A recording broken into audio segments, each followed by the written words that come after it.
Hello everyone from Chelsea Fan TV. My name is Alex. I'm here with Ben. Ben, we've just lost 1-0 away against Man City.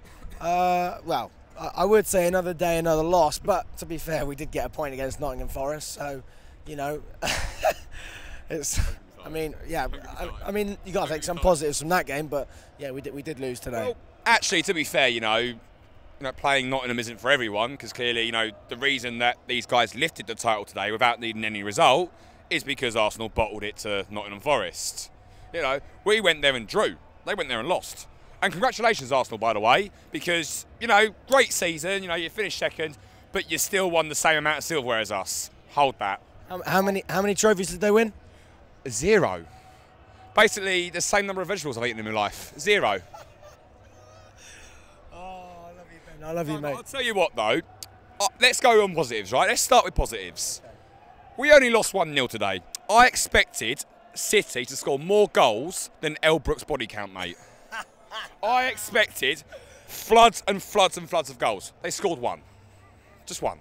So we'll take that as a positive. You know, Chelsea seemingly able to... oh, there go the fireworks. Oh, fucking hell. What did you expect from Chelsea? Go on, what do you expect from Chelsea? What do I expect from Chelsea? Not to lose by too much. To maybe put up a fight. Did we? No. Actually, yes. Second half, we came out and we actually took it to them, which was fair enough. So much so, you know, they even brought on the big players. You know, the Haalands, the De Bruynes, the Akanjis, the Akes, you know, and Rodris. You know, they brought on everyone because we were actually dominating the second half. Other than the very, very, very close chance City had to make it 2 and the disallowed goal. Thank you, Morris, for handballing that, by the way. Great football knowledge there. I'm going to get cut for that as well. No, yeah, but now let's go on to the negatives. Sterling, if you think you're going to get away with a fucking performance like that, you've got another thing coming. Right now, I want to just go into that boardroom and tear up his contract myself.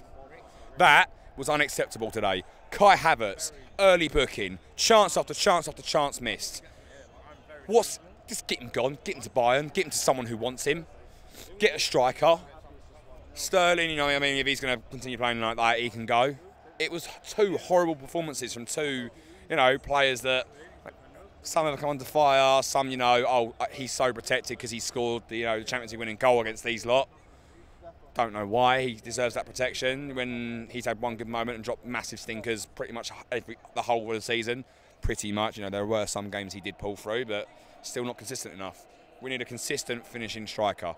We need a central defensive midfielder to fix this team. We probably need a goalkeeper as well, you know, because Kepa seems to get beaten from long range a lot. And obviously Kepa struggled today with the shot from Alvarez. And realistically, you know, you've got to start looking at where we're going to improve. You know, the season's done. We've got to figure out now what's Poch going to do when he comes in to fix. Yeah, I mean, just going back to Kai Havertz, you were one of the people from the beginning of this season, Ben. Yes. That was slaying Kai Havertz. Even from the Tottenham game when we drew 2-2, you were criticising him. Yes. And I'll be honest, I backed him. And now I realise I was wrong, and you were right, so fair play for that. But why was it that you were criticising from the beginning? Why was it that you didn't have any faith in him from the beginning of this season? I'll be honest, I kind of lost faith last season. You know, because I want consistency. I want a striker that's not going to fall to the floor the moment a feather hits him. I want a striker that's going to put the work effort in. You know, Timo Werner couldn't finish, but he worked.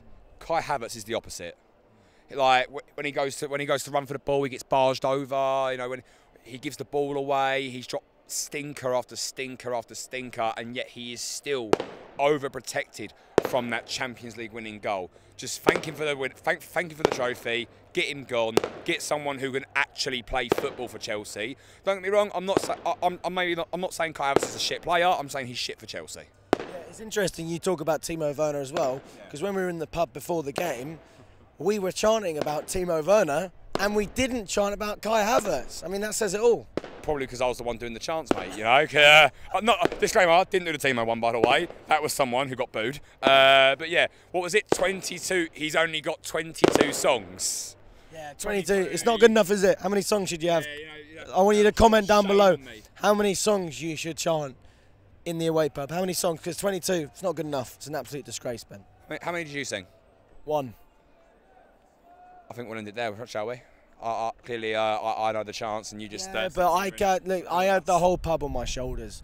You just had about 3 or 4 people chiming with. But we'll move on from that. No, that's a lot. Anyway. That is the biggest cut I've ever heard. Man said 3 to 4 people.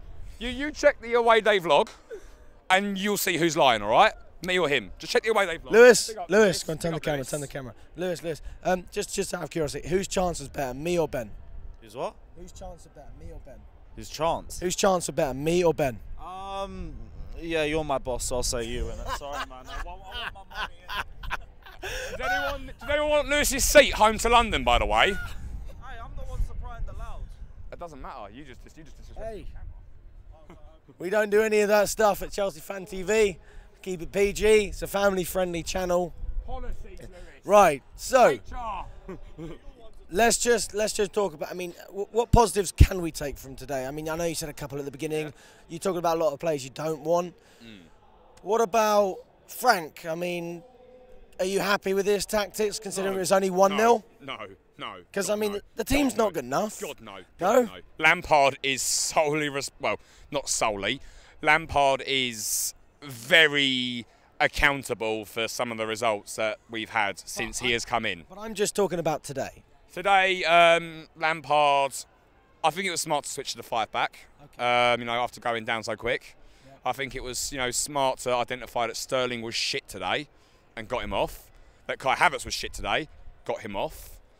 And you know what, Lewis Hall, fair play to him today. He seems to love a game at the Etihad, doesn't he? Lewis Hall loves a game at the Etihad. He you know, I maybe have worded my words wrong at the Forest. You know, I said, you know, he had a stinker. I probably shouldn't have said stinker. I probably should have said the lack of experience showed in that game, which is obviously what I'm holding myself to now.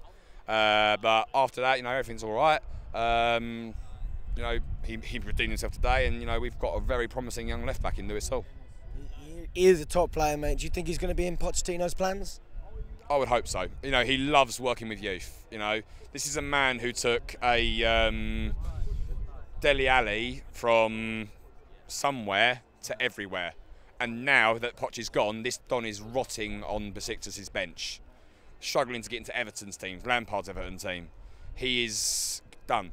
So think what Pochettino can do to the young players. He is very youth orientated. Obviously, he wants to spend money as well. You know, the whole issue with Tottenham was they built the stadium, they couldn't buy the players that he wanted, and they struggled. Todd Bowley's spending money for fun, mate. You know, he could literally buy probably, maybe not this one, minus the top 6 clubs. He could probably buy all the clubs in the Premier League and burn them down and still wipe his arse with cheques for £1 million. So obviously we're going to invest in Pochettino. Thank you very much, Ben. Cheers. Thank you.